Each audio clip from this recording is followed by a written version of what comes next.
கூலின்னு ஒரு படம் ஒன்று வந்தது. அந்த படம் வந்துட்டதுக்கப்புறம் இருக்கக்கூடிய அந்த செட்பேக்கு அப்புறம் 2 பேருக்கு அது பயங்கரமான வேற விதமான ஒரு இரிட்டேஷன் கொடுத்தது. ஒன்று வந்துட்டு டைரக்டர் லோகேஷ் கனகராஜ் அவர்கள், இன்னொன்று வந்துட்டு மிஸ்டர் தனஞ்சய். எந்த ரசிகருமே அப்படி சொல்லலை, யாருமே கமெண்ட் கீழே அப்படிலாம் சொல்லலை.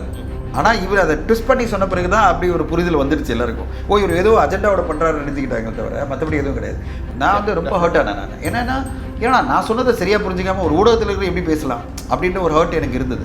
யார் பற்றி நான் ஒரி பண்ணணும், அவர் எதாவது தப்பாக புரிஞ்சுக்கிட்டாரோ அப்படின்னு நினைக்கும்போது அவர் சொன்னார், எதை பற்றி நீ தான் இதில் ஃபீல் பண்ணுற அப்படிலாம் எதுவுமே கிடையாது. ரஜினி சார் சொல்லும்போது அப்புறம் நான் எதுக்கு இது பண்ணணும். இந்த வருஷம் அந்த படங்களே ஹையஸ்ட் கலெக்ஷன் எந்த படம்? கூலி தான். 500 கோடி மேலே வசூல் பண்ணி இன்றைக்கி வந்து தமிழ் சினிமா 2600 கோடி வசூல் பண்ணியிருக்குன்னா அதில் 500 கோடி எங்கேருந்து வந்திருக்கு? கூலியிலேருந்து வந்திருக்கு. அதை கொடுத்த யார் இயக்குனர்? லோகேஷ் கனகராஜ். அப்போ அவர் தானே பெரிய இயக்குனர். வேர்ல்டை பராசக்தி நான் விசிட் பண்ணி அந்த ஃபோட்டோஸ் எல்லாம் எடுத்து நான் போடுறேன். அதில் ஒரு ஃபோட்டோ கிடையாது ஒரு கமெண்ட் இருக்கு. நீ வந்து இவனுக்கு கைக்கூலி அப்படின்லாம் வந்து கமெண்ட் போடுறான். எனக்கு பராசக்திக்கு என்ன சம்பந்தம்? பராசக்தி நான் டிஸ்ட்ரிபியூட்டரா இல்லை மார்க்கெட்டிங் ஹெட்டா? எதுவுமே கிடையாது. நான் மீடியா ஸ்கொயர் நேயர்களுக்கு வணக்கம். நான் உங்கள் அஷ்ரஃப். இன்று நம்மோடு இருப்பது தயாரிப்பாளர்களின் மார்க்கண்டேயன் திரு தனஞ்சயன் அவர்கள். வணக்கம். கூலின்னு ஒரு படம் ஒன்று வந்தது. அந்த படம் வந்துட்டதுக்கப்புறம் இருக்கக்கூடிய அந்த செட்பேக்கு அப்புறம் 2 பேருக்கு அது பயங்கரமான வேற விதமான ஒரு இரிட்டேஷன் கொடுத்தது. ஒன்று வந்துட்டு டைரக்டர் லோகேஷ் கனகராஜ் அவர்கள், இன்னொன்று வந்துட்டு மிஸ்டர் தனஞ்சயன். அப்படிதான் அப்படியா? எனக்கெல்லாம் நான் அப்படிதான் பார்த்தேன். ஏன்னா ஏதோ என்ன வந்து தவறுதெல்லாம் புரிஞ்சுக்கிட்டார் ஒருத்தர். மற்றபடி வந்து எல்லாருமே அப்படி இல்லை. இன்ஃபேக்ட் அவர் வீடியோ போடுற வரையும் யாருமே அப்படி நினைக்கல. உண்மை அது உண்மையான விஷயம் சார். அதுதான். அப்போ என்ன அர்த்தம்? எந்த ரசிகருமே அப்படி சொல்லலை, யாருமே கமெண்ட் கீழே அப்படிலாம் சொல்லலை. ஆனால் இவர் அதை ட்விஸ்ட் பண்ணி சொன்ன பிறகு தான் அப்படி ஒரு புரிதல் வந்துடுச்சு எல்லாருக்கும். இவர் ஏதோ அஜெண்டாவோட பண்ணுறாரு நினைச்சிக்கிட்டாங்க தவிர மற்றபடி எதுவும் கிடையாது. But I got deeply hurt. நான் வந்து ரொம்ப ஹர்ட் ஆனேன். நான் என்னன்னா, ஏன்னா நான் சொன்னதை சரியாக புரிஞ்சிக்காமல் ஒரு ஊடகத்தில் இருக்கிற எப்படி பேசலாம் அப்படின்ற ஒரு ஹர்ட் எனக்கு இருந்தது. பட் அதை தாண்டி நான் போயிட்டேன். அது பிறகு நான் நினச்சது, அவர் வந்து சொன்ன ஒரு வார்த்தை தான் எனக்கு ரொம்ப ஹர்ட் ஆச்சு. இவர் பப்ளிசிக்காக எல்லாம் பண்ணேன். நான் பப்ளிசிட்டி பண்ணேன்னா நான் தான் உங்களெல்லாம் கூப்பிடணும், வாங்க ஒரு ப்ரெஸ் மீட் வைக்கிறேன், டெய்லி ஒரு ப்ரெஸ் மீட். பல பேர் பார்த்தீங்கன்னா எப்போ பார்த்தாலும் வந்து கமிஷன் ஆஃபீஸ் போனாலே ப்ரெஸ் எல்லாம் கூப்பிட்டு வச்சு பேசிட்டு இருப்பாங்க. அங்கே வரும்போதே நான் பார்க்குறேன், நான் நிறைய தடவை பார்த்துருக்கேன். ஏர்போர்ட் வெளியே இத்தனை பேர் நிற்பாங்க ஒருத்தருக்கு. இவருக்கு எப்படி இத்தனை பேர் வந்து நிற்கிறாங்க? யாருக்கு சொல்லி வராங்க? யார் சொல்லி வராங்க? எனக்கு தெரியும். குரூப்பில் போடுவாங்க, இவர் வருகிறார், இத்தனை மணிக்கு அரைவேல் ஆகிறார், ஏர்போர்ட்டில் அசம்பிள் ஆகும் அப்படின்னு போட்டிருக்கும் குரூப்பில். ஓகேங்களா? இந்த மாதிரி விஷயத்த பேச போகிறார் அப்படின்னு சொல்லிட்டு அவங்க வந்து நீங்கள் ஊடகத்தை வர வைக்கிறீங்க. அப்படி நான் பண்ணால் தான் நான் பப்ளிசிட்டி சீக்கர். நம்மளா வந்து கூப்பிட்டு எல்லாரும் வந்து ஊடகங்களை கூப்பிட்டு, சார் நீங்கள் கமெண்ட் பண்ணணும், நீங்கள் பேசணும், இதை பற்றி பேசினா நல்லாயிருக்கும், ஒரு பேலன்ஸ்டாக பேசுவீங்கன்னா நான் எங்கே பப்ளிசிட்டி கேட்குறேன்? எனக்கு பப்ளிசிட்டி தேவை கிடையாது. எனக்கு என் படங்களுக்கு பப்ளிசிட்டி வேணும், அவ்வளோதானே தவிர மற்றபடி எனக்கு பப்ளிசிட்டி தேவை கிடையாது. ஆனால் அதை புரியாமல் ஒருத்தர் சொல்லும்போது நம்மளுக்கு காயப்படும்ல. அப்புறம் நான் நினச்சேன், சரி வேண்டாம், எதுக்கு வேணாம்னு சொல்லி. ஆனால் அது பிறகு வந்து பல பேர் எனக்கு கால் பண்ணிட்டே இருப்பாங்க. இப்போ நீங்கள் மெசேஜ் பண்ணிட்டே இருக்க மாதிரி பல பேர் எனக்கு மெசேஜ் பண்ணிவிட்டு, சார் நீங்கள் பேசுங்க சார், நீங்கள் பேசினா தான் நல்லாயிருக்கும் அந்த டாப்பிக்கை பற்றி சொல்லும்போது, சரி நம்ம எதுக்கு யாருக்காக இது பண்ணிகிட்ருக்கோம்? அதை விட என் தலைவனே எனக்கு சொல்லிட்டாரு, ஆண்டவனே சொல்லிட்டாரு. அவர் சொன்னார், நீங்கள் பாட்டு உங்கள் ஜர்னியில் பண்ணுங்க, நான் பாசிட்டிவாக எதை பற்றி நான் வந்து இது பண்ணலன்னு சொல்லும்போது அப்புறம் எதுக்கு நான் இதை பற்றி ஒரி பண்ணணும்? கரெக்ட். அவர் வந்து யார் பற்றி நான் ஒரி பண்ணணும், அவர் எதாவது தப்பாக புரிஞ்சுக்கிட்டாரோ அப்படின்னு நினைக்கும்போது அவர் சொன்னார், எதை பற்றி நீ தான் இதில் ஃபீல் பண்ணுற அப்படிலாம் எதுவுமே கிடையாது. ரஜினி சார் சொல்லும்போது அப்புறம் நான் எதுக்கு இது பண்ணணும்? ஏன்னா ரஜினி சார் கூப்பிட்டு சொன்ன ஒரே வார்த்தை என்னன்னா, இதெல்லாம் கடந்து போயிடுது ரஞ்சனி, இதெல்லாம் கண்டுக்காத, இதெல்லாம் வந்து கேர் எடுத்துக்கூடாது அப்படின்னும் போது நீங்கள் எதுக்காக ஒரி பண்ணணும்? சார் நான் அப்பயே நான் கடந்து போயிட்டேன், அப்பயே நடந்து முடிஞ்சிச்சு. அது பிறகு ஏன் அவாய்ட் பண்ணேன்னா, எனக்கு ஒர்க் இருந்தது, பயங்கரமான என்ன ஒர்க் போயிட்டு இருந்தது. இன்றைக்கி நான் வந்து இந்த இன்டர்வியூ கொடுத்ததுக்கான காரணமே ஒரே காரணம். இப்போ நான் 2-3 இன்டர்வியூ நான் கொடுத்தது காரணமே என்னென்னா, நாளைக்கு நான் ஊருக்கு போகிறேன். நான் ஒரு 1.5 மாதம் இருக்க மாட்டேன். நான் வந்து யூஎஸ்க்கு வந்து என்னுடைய இதுக்காக என் மகள் பார்க்க போகும்போது, சரி ஆனுவல் இயர் முடியும் போது நம்ம வந்து ஒரு சம்மரியாக இந்த வருஷம் எப்படி இருந்ததுன்னு சொல்லலைன்னா நம்முடைய பாயிண்ட் ஆஃப் வியூ இல்லாமல் போடும். சில நிறைய பேர் என்கிட்ட சொல்லிட்டே இருந்தாங்க, மெசேஜ் பண்ணிட்டே இருந்தாங்க. சரி அதுக்காகவாவது நம்ம பண்ணிடலாம். எனக்கு மெசேஜ் வந்ததே ஒன்று தான், சார் 2வது நீங்கள் ஒரு இன்டர்வியூ கொடுங்க சார் அப்படின்னாங்க. சரி அதுக்காக தான் இன்டர்வியூ கொடுக்குறேன். சரி என்னால் கூலினால எனக்கு எந்த இதுவும் கிடையாது. மனது வருத்தப்பட்டது. அந்த மன வருத்தத்தையெல்லாம் டோட்டலாக கிளியர் பண்ணது என்னுடைய சூப்பர் ஸ்டார், எல்லாருடைய சூப்பர் ஸ்டார். என்னுடைய சூப்பர் ஸ்டார்னா எனக்கு வாழ்க்கையில் ஒரு பெரிய சூப்பர் ஸ்டார்னா அவர் தான். அவர் கிளியராக சொல்லி அவர் சொன்ன ஒரு மோட்டிவேஷன் எனக்கு போகிறோம். அதனால் அதை பற்றி மீதி பேர் பற்றிலாம் எனக்கு கவலையே கிடையாது, யார் சொன்னாலும் எனக்கு கவலையே கிடையாது. ஸோ அதனால் நான் காயப்படலை. அந்த காயப்படல அப்பயே மருந்து போட்டு என்னை வந்து வெளியில் கொண்டு வந்துட்டார் ரஜினி சார். எனக்கு என்னென்னா, லோகேஷ் கனகராஜ் மேலே தேவையில்லாத விமர்சனங்களும் தேவையில்லாத கமெண்ட்டுகளும் வைக்கிறது என்னால் ஏற்றுக்கவே முடியாது. ஒரு படம் என்பது அவருடைய ஜேர்னியில் ஒரு படைப்பு அப்படி தான்.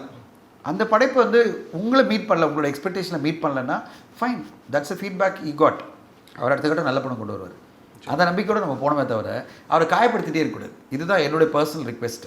அதோட முடிச்சிடணும். இந்த படம் ஒரு படம் தப்பாக போயிடுச்சுன்னா அதனால் மணிரத்னம் சார் வந்து தக்லை பிறகு வந்து மணிரத்னம் கிடையாதா? அதே மணிரத்னம் தான், 40 வருஷமாக லெஜெண்டு. ஒரு படம் வந்து இந்தியன் 2 இல்லை வந்து கேம் சேஞ்சரோ சரியில்லைன்னா அதனால் சங்கர் சார் கிடையாதா? சங்கர் சார் இன்னைக்கு வரையும் எல்லாரும் பேசிட்டு இருக்கிறது அவர் வந்து வேல்பாரி பண்ணணும் இல்லை மிகப்பெரிய ஒரு படைப்பு கொடுக்கணும் தான் பேசிட்டு இருக்காங்க. அப்போ எவ்வளோ பெரிய எதிர்பார்ப்பு இருக்குது அவர் பேரில். உண்மை உண்மை. அவங்க எப்பவுமே லெஜெண்ட்ஸ், அவங்க எப்பவுமே வந்து மிக எதிர்பார்க்கப்படுற ஒரு டைரக்டராக இருப்பாங்க. ஒரு சின்ன அனௌன்ஸ்மெண்ட் வந்தால் போதும், மனுஷரோட எல்லாமே மாறிடும் இல்லையா? எல்லாமே மாறிடும். இப்போ லோகேஷ் கனகராஜ் அடுத்த ஒரு பெரிய ஆக்டரோட ஒரு அனௌன்ஸ்மெண்ட் வந்தாலே போகிறோம். அதால ஒரு சின்ன இருக்கலாம், இல்லை இங்கே இருக்கிற ஒரு மிகப்பெரிய ஹீரோ இருக்கலாம், எல்லாமே மாறிடும். எல்லாத்தையும் மறந்துட்டு எல்லாரும் கூலி மறந்துட்டு எல்லாரும் இதை பற்றி பேச ஆரம்பிச்சிருவாங்க. அது பிறகு எல்லாருமே அவர்கிட்ட கியூ கட்டி நிற்பாங்க லோகேஷ் கனகராஜ் முன்னாடி. சார் இன்டர்வியூ கொடுங்க அப்படின்னு சொல்லிட்டு, இல்லை அவர் வாங்க பேசுங்க அப்படின்வாங்க.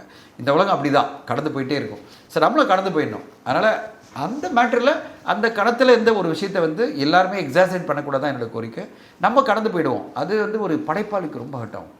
ஒரு படைப்பாளியை ஒரு லெவல் மேலே ஹர்ட் பண்ணக்கூடாது தான் என்னுடைய பாயிண்ட். ஒரு படைப்பாளி ஒரு பர்டிகுலர் படைப்பில் நீங்கள் எதிர்பார்த்த மாதிரி உங்களுக்கு திருப்தி அடிக்கலைன்னா நீங்கள் எதிர்பார்த்த மாதிரி அதை வந்து பெருசு இஷ்யூ பண்ணக்கூடாது சொல்லுவேன். இப்போ நீங்கள் பாருங்கள், அந்த படைப்பாளியோடைய சக்ஸஸாக பாருங்கள். இந்த வருஷம் அந்த படங்களே ஹையஸ்ட் கலெக்ஷன் எந்த படம்? கூலி தான். 500 கோடி மேலே வசூல் பண்ணி இன்றைக்கி வந்து தமிழ் சினிமா 2600 கோடி வசூல் பண்ணியிருக்குன்னா அதில் 500 கோடி எங்கேருந்து வந்திருக்கு?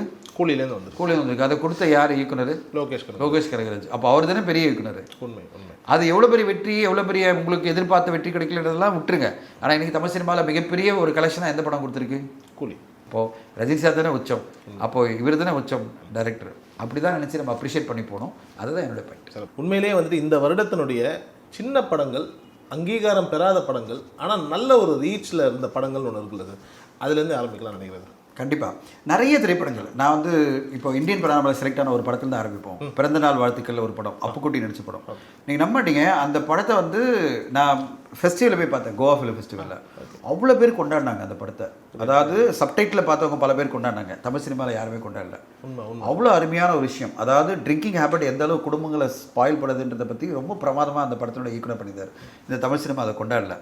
காதல் என்பது பொது உடைமை என்ற படத்தை வந்து நாங்கள் ரிலீஸ் பண்ணியிருந்தோம். நான் தான் அந்த படத்தோட எல்லா ரைட்ஸும் வாங்கிட்டு பிப்ரவரி மாதம் ரிலீஸ் பண்ணியிருந்தேன். நீங்கள் நம்ப மாட்டீங்க, இந்த ஃபெஸ்டிவல் வந்த பிறகு எனக்கு right from Saravana Subbaiah sir, இந்த சிட்டிசன் படம் எடுத்தார், அவர் கால் பண்ணி சொன்னார், சார் உங்களுக்கு வந்து நான் வந்து கண்டிப்பாக நான் பெருமைப்படுத்துவேன் சார், இந்த மாதிரி ஒரு படைப்பை நீங்கள் வந்து மொத்தமாக வாங்கி ரிலீஸ் பண்ணீங்க, அவ்வளோ அற்புதமான படைப்பு. அந்த படத்தை பார்த்தவங்களாம் பயங்கரமாக அப்ரிஷியேட் பண்ணி இன்றைக்கி லிஜோ மோலுக்கு பெஸ்ட் ஆக்ட்ரஸ் விருதை வந்து இந்த இது கொடுத்தாங்க. ஆனால் திரையரங்கில் மக்கள் வந்து பெருசாக பார்க்கவே இல்லை. இப்படி நான் வரிசையாக படங்கள் சொல்லிட்டே வரும்போது பார்த்தீங்கன்னா, இப்போ சமீபத்தில் ஒண்டி புண்ணியம் நல்ல பாடணும்னு ஒரு படம், ரொம்ப நல்ல படம், எனக்கு ரொம்ப பிடிச்ச படம் அது. அதில் மட்டும் ஒரு ஆர்டிஸ்ட்டாக ஒரு MS பாஸ்கர் சார் நடிச்சுதான் வச்சிங்களேன், அந்த படம் பெருசாக கவனிக்கப்பட்டிருக்கும். அதில் வந்து அந்த ஒரு புது நடிகர் தான் நடிச்சிருக்காரு, அது பெருசாக கவனிக்கப்படல. கிணறுன்ற படம் ரொம்ப நல்லா பேசப்பட்ட படம். இப்படி நான் வந்து வரிசையாக சொல்லிகிட்டே போகலாம். பல படங்கள் வந்து ஆக கடவுணன் ஒரு படம், மாயக்கூத்துன்னு ஒரு படம், இப்படின்னு ஒரு கிரிட்டிக்கலி எக்ளைம்டாக பல சிறிய பட்ஜெட்டில் எடுக்கப்பட்ட நல்ல படங்கள்லாம் தமிழ் சினிமாவில் வந்திருக்கு. ஆனால் ஆடியன்ஸ் வந்து ஒரு கவனிப்பே இல்லாமல் போயிடுறாங்க. அவங்கள பொறுத்த தெரியும் ஒரு ஆர்டிஸ்ட் வேல்யூ இருக்கணும், இல்லைனா ஏதாவது ஒரு பெருசாக ஏதாவது ஒரு விஷயம் அவங்களை அப்பீல் பண்ணலன்னா திரையரங்கு பக்கம் அந்த படங்களை வரமாட்டேன்றாங்க. ஒரு கிரிட்டிக்கலி அக்ளைம் படம்னா நம்ம போய் பார்த்து சப்போர்ட் பண்ணுவோம். அங்கம்மாள் என்ற படம் சமீபத்தில் வந்த படம், அதை மிஸ் பண்ணிட்டேன். அது அவ்வளோ பேர் வந்து பாராட்டி இது பண்ணுறாங்க. ஆனால் யாருமே அதை வந்து பெருசாக பாக்ஸ் ஆஃபீஸில் பெரிய லெவலில் அங்கீகாரம் கொடுக்கல, பெரிய வசூலில் வந்து கொண்டு வந்து கொடுக்க மாட்டேன்றாங்க. இதே மலையாள சினிமாவில் அது கிடையாது. ஒரு கிரிட்டிக்கலி அக்ளைம் ஃபிலிம்னா மலையாள சினிமா கொண்டாடி அந்த படத்துக்கு மிகப்பெரிய வசூலை கொடுக்குது. உதாரணம் சொல்கிறேன், எக்கோன்னு ஒரு படம் வந்தது. எக்கோவில் ஆர்டிஸ்ட் வேல்யூ கிடையாது. வினித் தான் நடிச்சிருப்பாரு. வினித் வந்து ஒரு சின்ன கேரக்டர் தான். அது பிறகு இன்னும் 3 பேர் கேரக்டர், யாருமே பெரிய பாப்புலர் நடிகர்களே கிடையாது. அந்த படம் 80 கோடி ஹெல்ப் பண்ணுது.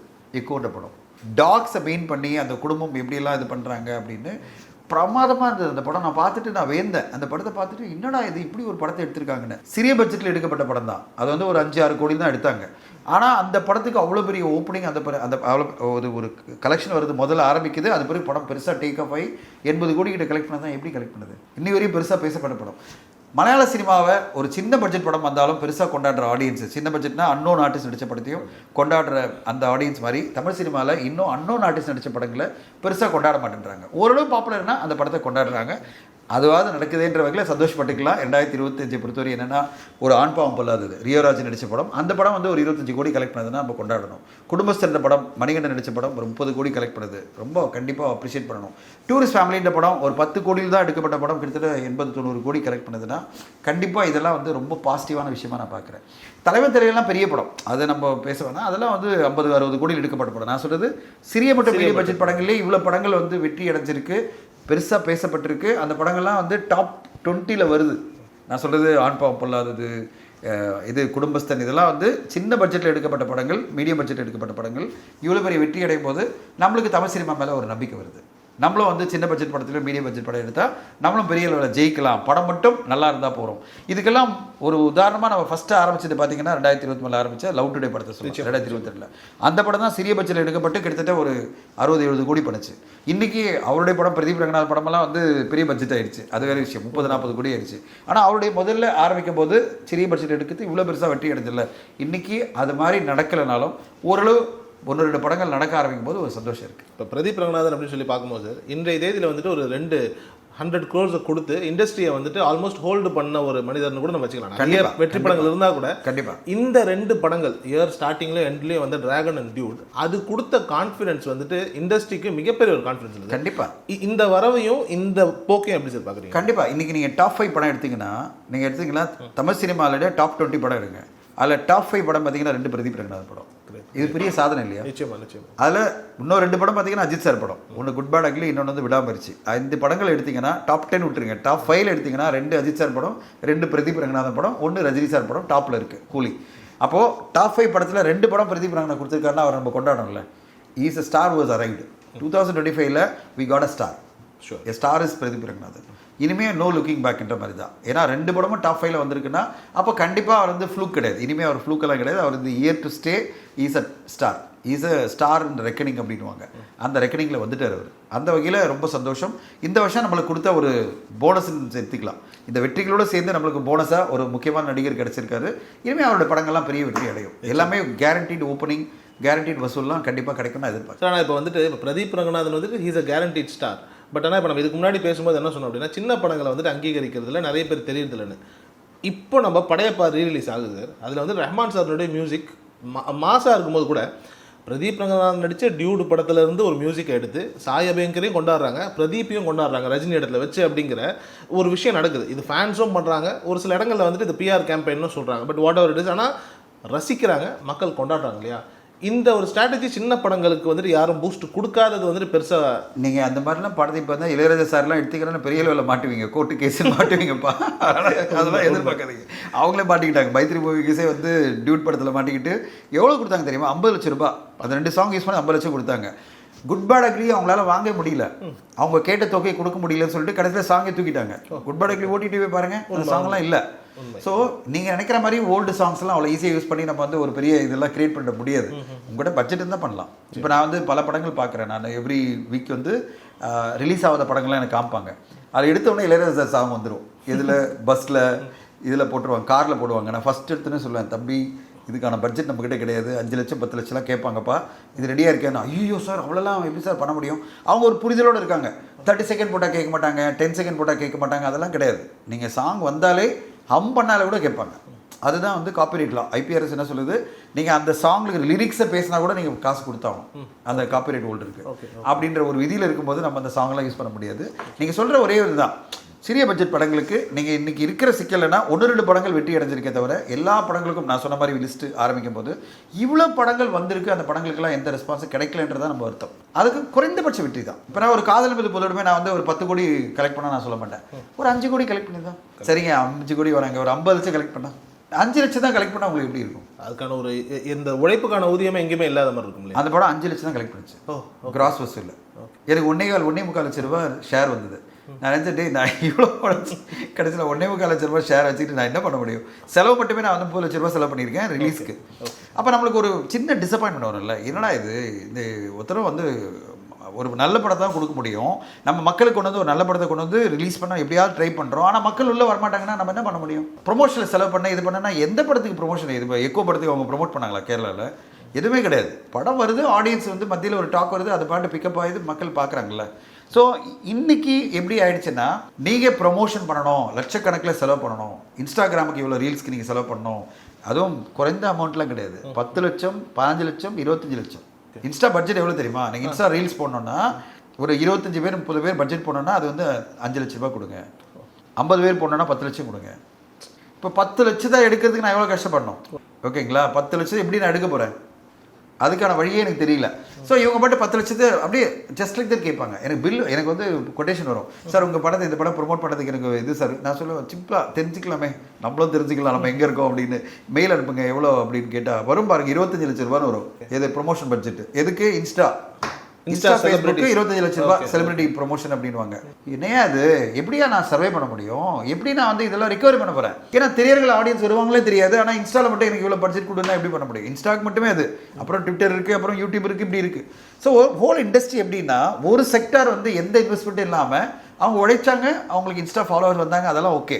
ஆனால் எந்த ஒரு சின்ன பட்ஜெட் படம் இவங்களால் அஃபோர்ட் பண்ண முடியுமா, இதுக்கு நம்மளால் ஏன் பண்ணணும் அப்படின்ற இதெல்லாம் கிடையாது. சார் எனக்கு இவ்வளோ டேரிஃப் இது கொடுத்தா நான் பண்ணுறேன், கட் த்ரோட், எனக்கு பிஸியாக இருக்கேன், நான் அந்த பிஸியான ஷெட்யூலில் நான் உங்கள் படத்தை ப்ரொமோட் பண்ணணும் அப்படின்னா நான் படம் பார்க்குறதே பெரிய கஷ்டம். நான் அந்த படத்தை பார்த்து உங்களை ப்ரொமோட் பண்ணணும்னா எனக்கு 50,000 கொடுங்க, இல்லைனா நான் பண்ண மாட்டேன்னு சொன்னால் நீங்கள் எங்கே போவீங்க? 20 பேர் பண்ணணும்னா 50,000 ரூபாய் கொடுத்தா நான் 10 லட்ச ரூபாய்னா நான் எப்படி அந்த 10 லட்சத்தை எடுக்க போகிறேன்னு அவங்களுக்கு தெரிய மாட்டேங்குது. 10 லட்சத்தை எடுக்கணும்னா எனக்கு மினிமம் வந்து 30 லட்சம் கலெக்ட் ஆகணும்ல படம்.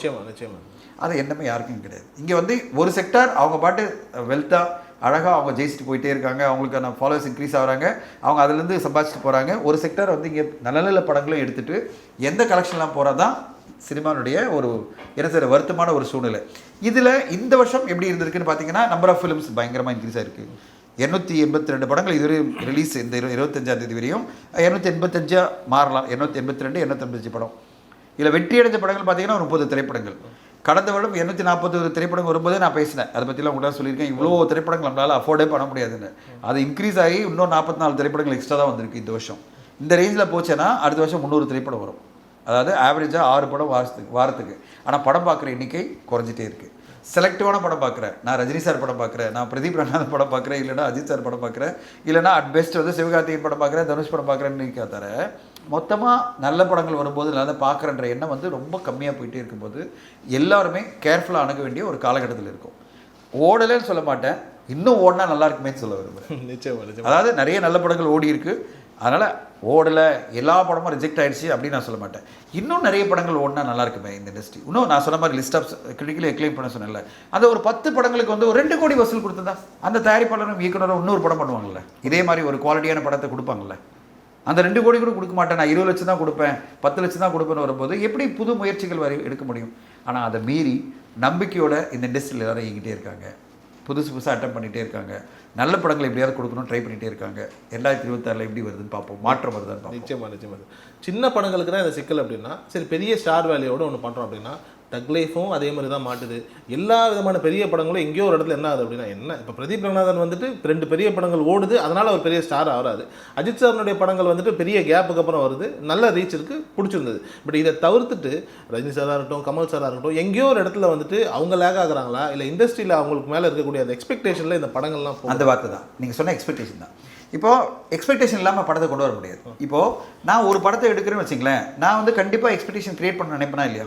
என்னை பொறுத்தவரையும் வந்து பிஆர்ஓவுக்கு சொல்லி ஆர்டிக்கல் வரவழைங்க, குரூப்பில் போடுங்க, எல்லோரும் சோஷியல் மீடியா போட சொல்லணும் இல்லையா? கண்டிப்பாக. இது என்னுடைய குறைந்தபட்ச வேலை. எந்த பேசிஸில் நான் இதெல்லாம் பண்ணுறேன், எக்ஸ்பெக்டேஷன் கிரியேட் பண்ணுறேன்? பிகாஸ் எனக்கு நம்பிக்கை இருக்குது, நான் இந்த படம் நல்லா வருதுன்ற நம்பிக்கையில் இதெல்லாம் பண்ணிகிட்ருக்கேன். நம்பிக்கையில் தான் பண்ணிகிட்ருக்கேன். சினிமாவே நம்பிக்கை தானே. நம்பிக்கை இல்லாமல் நான் படம் ஆரம்பிக்க மாட்டேன்ல. நம்பிக்கை ஒரு கதையை கேட்டு, ரொம்ப இத்தனை கதை கேட்டு அதில் ஒரு கதையை சூஸ் பண்ணி, இந்த கதை ஒர்க் ஆகணும், இன்னும் 10 பேர் செலக்ட் பண்ணி அந்த ஆர்டிஸ்ட்லாம் நம்பிக்கையோட ஒத்துக்கிறாங்க. எந்த ஆர்டிஸ்டும் போகிற போக்கில் நீங்கள் போய் ஒரு ஆர்டிஸ்ட்டை கூப்பிட்டு இந்த படம் பண்ணுங்கன்னா கேட்க மாட்டாங்க, கரெக்டுங்களா? பண்ண மாட்டாங்க, அப்படி யாரும் ஒத்துக்க மாட்டாங்க. நீங்கள் நம்ப மாட்டீங்க, சும்மா உட்காருக்கிற ஆர்டிஸ்ட் கூட கதை கேட்டு தான் ஒத்துப்பாங்க. சம்பளத்துக்காகலாம் யாரும் நடிக்க மாட்டாங்க. கதை கேட்டு அவங்களுக்கு பிடிச்சதுன்னா அந்த கதை அவங்களுக்கு ஒர்க் ஆகும், அவங்களுக்கு ஒரு பிரேக் த்ரூனா தான் அந்த படம் பண்ணுவாங்களே தவிர சும்மா நீங்கள் கூப்பிட்டீங்க பணம் கொடுக்குறீங்க யாரும் நடிக்க போகிறது இல்லை. அப்போது இத்தனை பேர் கதை சொல்லி இத்தனை பேரை கன்வின்ஸ் பண்ணி ஒரு படத்தை ஆரம்பிக்கிறோம் அப்படின்னா அந்த படம் ஏதோ ஒரு வகையில் ஒரு நம்பிக்கையில் தானே ஆரம்பிக்கப்படுது. இத்தனை நம்பிக்கையோடு ஒரு படம் எடுக்கும்போது நான் அதை ப்ரொமோட் பண்ணோமா இல்லையா? அப்போ நான் ப்ரொமோட் பண்ணிட்டு வரேன். நான் சொல்கிறது பெரிய படங்களுக்கு சொல்கிறேன். எல்லாருமே அவ்வளோ ஆர்டிஸ்ட் இருக்காங்கன்னா கதை கேட்காம யாரும் படம் பண்ணல. எல்லாருமே கதை கேட்குறாங்க, அவங்க பிடிச்சிருக்கு எல்லாம் பண்ணாங்க. அதுக்கு பிறகு ஒரு படம் எப்படி அமையுது, நம்ம எதிர்பார்த்த மாதிரி வருதா? சொல்லுவாங்க ஸ்கிரிப்ட் ஸ்க்ரீன் அப்படின்னு சொல்லுவாங்க. சில படங்கள் ஸ்கிரிப்ட் ஸ்க்ரீனை வந்து தாண்டி வரும். ஸ்கிரிப்டை விட 200% பெட்டராக வந்து படமாக இருக்கும் ஸ்க்ரீனில். சில படங்கள் ஸ்கிரிப்ட் ஸ்க்ரீன் சேமாக இருக்கும், சில படங்கள் ஸ்கிரிப்டில் இருக்கிறத விட கம்மியாக இருக்கும். அதான் அமையிறது. சம் ஃபிலிம்ஸ் வந்து அமையாமல் போகலாம், ஓகேங்க. அதை வந்து நம்ம ஒன்றுமே பண்ண முடியாது. சினிமா என்பது அப்படி தான். ஆனால் அதுக்கும் எக்ஸ்பெக்டேஷனும் சம்மந்தமே கிடையாது. ஆனால் எக்ஸ்பெக்டேஷனை கிரியேட் பண்ண வேண்டியது அந்த தயாரிப்பாளரும் அந்த இயக்குனருடைய கடமை. ஏன்னா அவங்க ஒரு நம்பிக்கையோடு தான் ஒரு படம் பண்ணிகிட்டு இருக்காங்க. அந்த எக்ஸ்பெக்டேஷன் கிரியேட் பண்ணுவாங்க. கடைசியில் என்ன ஆகுதுன்றது படைப்பை பொறுத்து இருக்குது. ஆனால் இன்றைக்கி என்ன ஆச்சுன்னா, முன்னாடி வந்து படைப்பை வந்து சரியாக மீட் ஆகலை, எக்ஸ்பெக்டேஷனை மீட் ஆகலைன்னா கொஞ்சம் கிரிட்டிசிசம் இருக்கும், அதோட அந்த படத்தினுடைய இது ஓரளவு வசூலோடு போயிடும். இன்றைக்கி எல்லாருக்கிட்டையும் சோஷியல் மீடியா வந்த பிறகு எல்லாருடையும் மொபைல் ஃபோனில் கமெண்ட் சொல்லணும்னு வரும்போது ஒன்றுமே பண்ண முடியாது. எல்லாருமே கமெண்ட் சொல்லி எல்லாருமே ரிவ்யூ கொடுத்து வீடியோவில் போட்டு இது போட்டு இன்ஸ்டா ரீல்ஸ் போட்டு அதை கலாச்சி எல்லாம் பண்ணும்போது திடீர்னு பார்த்தா ஒரு 10,000 வீடியோ வந்து நிற்கிது ஒரு பெரிய படத்துக்கு. ஒரு பெரிய படம் வரும்போது ஒரு 10,000 ரீல்ஸ் வருது. அந்த ரீல்ஸ் எல்லாமே அந்த படத்தை கலாச்சி அந்த படத்தை வந்து கிண்டல் பண்ணி எப்படியாவது அந்த படத்தை டோட்டலாக டேமேஜ் பண்ணுற மாதிரி ஒன்று வந்து நிற்கிது. இது ஒன்றுமே பண்ண முடியாது. இது காலத்தினுடைய கட்டாயமாக நான் பார்க்குறேன். காலம் எந்தளவு மாறி இருக்குது. இப்போ வந்து இந்த டாக்ஸிக்கான ஒரு சொசைட்டியாக மாறி இருக்குன்னு எல்லா ஆர்டிஸ்ட்டும் வந்து நான் சோஷியல் மீடியாவில் விலகிறேன் ஏன் சொல்கிறாங்க? நான் இன்ஸ்டாவில் இனிமேல் இல்லை ட்விட்டரில் இனிமேல் கிடையாது ஏன் சொல்கிறாங்க? என்னால் முடியல, இந்த டாக்ஸிக் உலகத்தை என்னால் சமாளிக்க முடியல, எனக்கு பதில் சொல்ல முடியல. பல பேர் வந்து இன்ஸ்டாலே கிடையாது, பல பேர் சோஷியல் மீடியாவே கிடையாது, ட்விட்டர்லேயே கிடையாது. பல பாப்புலர் ஆர்டிஸ்ட் பார்த்தீங்கன்னா நான் ட்விட்டர்லேயே கிடையாதுன்னு சொல்லிட்டாங்க, ஓப்பனாக சொல்லிட்டாங்க. நான் இல்லவே இல்லை, இந்த பக்கம் வரலன்றாங்க. நான் பார்க்க விரும்பலை. காலங்காலத்தில் எடுத்தோடனே இவ்வளோ பேருக்கு வண்ட வட்டியாக கமெண்ட் பண்ணிட்டு இருப்பான், இதை ரெஸ்பாண்ட் பண்ணிட்டு இருப்பான், நான் பண்ண யார் முகம் தெரியாதவர்களுக்கெல்லாம் பதில் சொல்ல விரும்பலை அப்படின்னு நான் ட்விட்டர் பக்கமே இல்லைன்னு பல பேர் இருக்காங்க. பல பேர் எங்கிட்ட பெரிய ஆர்டிஸ்டில் என்ன சொன்னாங்க, சார் நான் ட்விட்டர் வந்து ரிலீஸ் அப்போ மட்டும் ஆக்டிவேட் பண்ணிவிட்டு ரிலீஸ் முடிஞ்சிச்சு வச்சிங்களேன், அந்த 2 வாரம் முடிஞ்சிச்சுன்னா ட்விட்டரை க்ளோஸ் பண்ணிவிட்டு நான் அக்கௌண்ட்டை க்ளோஸ் பண்ணல, எக்ஸிட் ஆகி போயிடுவாங்க. நான் ஓப்பன் பண்ணால் ட்விட்டர் அலர்ட் எப்போ வருது? கரெக்ட், அது ஆன்லைன் இருந்தால் தான் வருது. ஆன்லைன் தான் வருது. இப்போ நான் வந்து எக்ஸிட் ஆகிட்டேன்னா, இப்போ நான் வந்து க்ளோஸ் பண்ணுறேன்னு அர்த்தம். இப்போ நான் வந்து ஊருக்கு போகிறேன் வச்சுங்களேன், நான் வந்து ட்விட்டர் ஆஃப் பண்ணிட்டு போயிட்டேன்னா யாருக்கும் ஒன்றும் கமெண்ட்ஸும் படிக்க தேவையில்லை, உங்களை எதுவும் டிஸ்டர்ப் பண்ண போகிறது இல்லை. நான் ஆன்லைன் இருந்துட்டு தான் தெரிஞ்சிட்டே இருக்கும், யாரெல்லாம் கமெண்ட் பண்ணால் எனக்கு டிஸ்டர்ப் பண்ணிகிட்டே இருக்கும். அவங்க சொல்கிறாங்க சார் என்னோடய க்ரியேட்டிவ் ஸ்பேஸே டிஸ்டர்ப் ஆகிடுது, அதனால் நான் வந்து படம் ரிலீஸ்க்கு வரையும் தான் அது யூஸ், அந்த 2 வாரம் நான் வந்து மக்களுக்கு கம்யூனிகேட் பண்ணணும் நான் பண்ணுறேன், அதுக்கப்புறம் நான் விலகிடுவேன் சார், ட்விட்டரில் இருக்க மாட்டேன். ஏன்? they are not able to take this toxic world. This is not a positive community, it is not a balanced community, it's an extreme community. Extreme reaction, எல்லாத்துக்கும் எக்ஸ்ட்ரீம் ரியாக்ஷன். கீழே கமெண்ட்டு நம்ம ஏதாவது ஒன்று சொன்னோம்னா ஒன்றுமே இல்லை. நேற்று வந்து நான் வந்து ஒரு பராசக்தி படத்தினுடைய வேர்ல்ட் ஆஃப் பராசக்தி நான் விசிட் பண்ணுறேன். வேர்ல்ட் ஆஃப் பராசக்தி நான் விசிட் பண்ணி அந்த ஃபோட்டோஸ் எல்லாம் எடுத்து நான் போடுறேன், ஓகேங்களா? அதில் ஒரு ஃபோட்டோ கிடையே ஒரு கமெண்ட் இருக்குது எனக்கு, ஓகே நீ வந்து இவனுக்கு கைக்கூலி இவனுக்கு கைக்கூலி அப்படின்லாம் ஒருத்த கமெண்ட் போடுறான். ஓகே, அவன் யார்? உனக்கு என்னை பற்றி இன்னும் தெரியும், அதானே? கரெக்ட். ஓகே, அவனுக்கு ஏதாவது ஒரு புரிதல் இருக்கா? அது கமெண்ட் பண்ணுறான்ல, எனக்கு வந்து நீ கைக்கூலி அதனால தான் இப்படி போடுற. நான் பராசக்தி இந்த படத்தை தான் அப்ரிஷியேட் பண்ணேன். நான் எந்த ஒரு நீ ஒரு திராவிடியன்னு அதனால தான் நீ வந்து இந்த படத்தை பாராட்டுறீங்கன்னா சொன்னேன். என்னடா திராவிடியனா? ஏன் சுதா கோங்கரா எடுத்த ஒரு 1965 நடந்த ஒரு நிகழ்வு பற்றியான ஒரு படம். ஓகே, அது வந்து எனக்கு வாழ்விலாக ரொம்ப என்ன சொல்கிறது, இந்தி திணிப்புக்கு எதிராக, இந்தி திணிப்பு தான் எதிராக, இந்தி லாங்குவேஜ் எதிராக கிடையாது, திணிப்பு வேறு லாங்குவேஜ் வேறு. ஓகே, நம்ம திரிக்க தான் வேணாம் சொன்னமே தவிர நான் ஹிந்தி தெரியும், எனக்கு ஹிந்தி நல்லா பேசுவேன், நான் ஹிந்தி எல்லாம் இது பண்ணுவேன். அப்போது எனக்கு ஹிந்தி எதிர்ப்பாளனா நான் கிடையாது இல்லை, எனக்கு ஹிந்தி பிடிக்கும். நான் ஹிந்தி படங்களை அவ்வளோ படம் பார்த்துருக்கேன், இவ்வளோ படங்களை பார்த்துட்ருக்கேன் ரெகுலராக. ஸோ திணிப்பு வேறு. எனக்கு ஹிந்தி படித்தா தான் உன்னால் இப்போது திடீர்னு ஒரு கமெண்ட் வந்து எனக்கு ஹிந்தியில் வந்துன்னா எனக்கு என்ன ஆகும்? டிஸ்டர்ப் ஆகும்ல. என்னடா இது, எனக்கு தெரியாத ஒரு மொழி எதுக்கு எனக்கு திணிக்கிற? இங்கிலீஷில் கூட நான் எனக்கு தெரிஞ்ச மொழியில் கூடன்னு நினைப்பேனா இல்லையா? ஸோ திணிப்புக்கு எதிராக தான் நம்ம பேசுகிறோமே தவிர ஹிந்திக்கு எதிராக கிடையாது, மொழிக்கு எதிராக கிடையாது. ஓகே, அப்படி இருக்கும்போது அவன் கமெண்ட் போடுறான், நீ வந்து ஒரு திராவிடியனு, நீ வந்து கைக்கூலி அப்படின்னு போடுறான்னா அந்த கமெண்ட்டுக்கு வர. அப்போ என்ன அர்த்தம்? அவனுக்கு சோஷியல் மீடியா கிடைச்சது கமெண்ட் போடணும்னு போடுறான். அப்போது உனக்கு எந்த ஒரு புரிதலும் கிடையாது, எந்த ஒரு ரெஸ்பெக்டும் கிடையாது. ஒரு மனிதன் மேலே, சக மனிதன் மேலே, தனஞ்சேன்ற பேரில் விட்டுருங்க, சக மனிதன் மேலே ஒரு குறைந்தபட்ச மரியாதை வேணுமா? ஓகே, அந்த மனிதன் வந்து அப்ரிஷியேட் பண்ணி தானே போட்டிருக்காரு. உனக்கு நான் அப்பவே சொல்லுவேன், உனக்கு கமெண்ட் எல்லாம் விட்டு போயிட்டே இரு.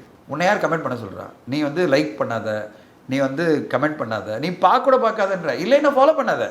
உன்னை யாரும் ஃபாலோ பண்ண சொல்லி, நான் உன்னை ஃபாலோ பண்ண சொல்லி உங்ககிட்ட வந்து வீட்டை வந்து கேட்டேனா, என்னை ஃபாலோ பண்ணு, என் ட்வீட்டை வந்து நீ லைக் பண்ணு, ரீட்வீட் பண்ணு சொன்னா, நீ எதுக்கு என்னை வந்து ட்ரோல் பண்ணுற?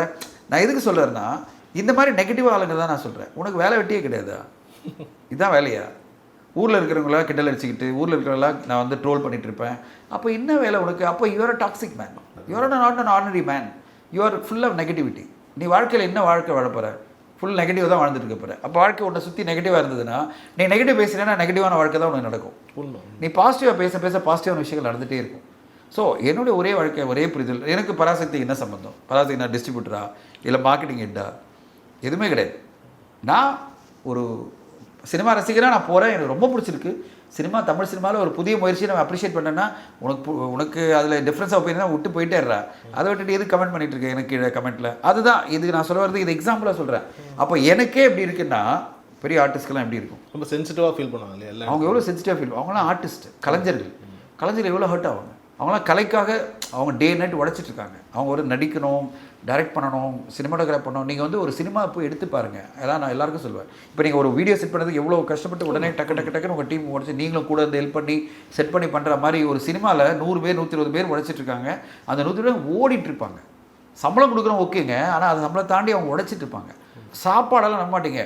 என்னோடய யூனிட்டில் அட்லீஸ்ட் சாப்பாடு பிரேக்ஃபாஸ்ட் சாப்பிட்டு ஒரு 5 நிமிஷம் ரெஸ்ட் எடுக்க மாட்டாங்க. எல்லாருமே உடனே செட்டில் நின்றுட்டு இருப்பாங்க. நின்றுட்டே இருப்பாங்க, உட்காரவே முடியாது. நம்ம உட்காந்து பேசிகிட்டு இருக்கோம், அவங்க நின்றுட்டே இருப்பாங்க, ஓடிட்டே இருப்பாங்க, அங்கே ஓடுவாங்க இங்கே ஓடுவாங்க, கத்திட்டே இருப்பாங்க. அது பிறகு லஞ்ச் பிரேக்குன்னு இருக்காது.